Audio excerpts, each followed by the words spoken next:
Hii ni video kwa yule mwanamke ambaye anataka tu akishamaliza kubeba ujauzito, yani akishatoka kujifungua, ndani ya miaka miwili, miaka mitatu, ajikute tayari ameshabeba ujauzito mwingine kwa haraka zaidi.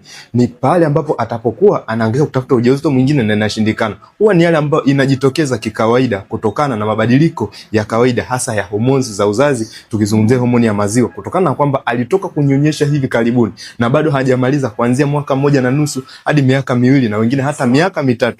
Changamoto ya kushindwa kubeba ujauzito inakuwa kwake ni kubwa, kutokana na kwamba hii homoni ikiwa ipo katika viwango vikubwa, huwa uboreshwaji na ukomavu wa mayai, hasa kwenye swala zima la kupevuka, inakuwa kwake ni changamoto. Na ndio maana yake napenda kusema kwamba nipo nawe katika safari ya kuita mama. Mfanikiwa kuona video hii, basi hakikisha unashare na mwanamke mwingine ambaye huenda anahitaji kupata funzo hili, ili asionekane kwamba ana changamoto ya uzazi, bali ni muda rasmi tu haujafika ili afanikiwe kubeba ujauzito mwingine, kwa sababu yeye hana changamoto ya uzazi, bali tu mwili wake haujarudi kwenye hali ya kawaida.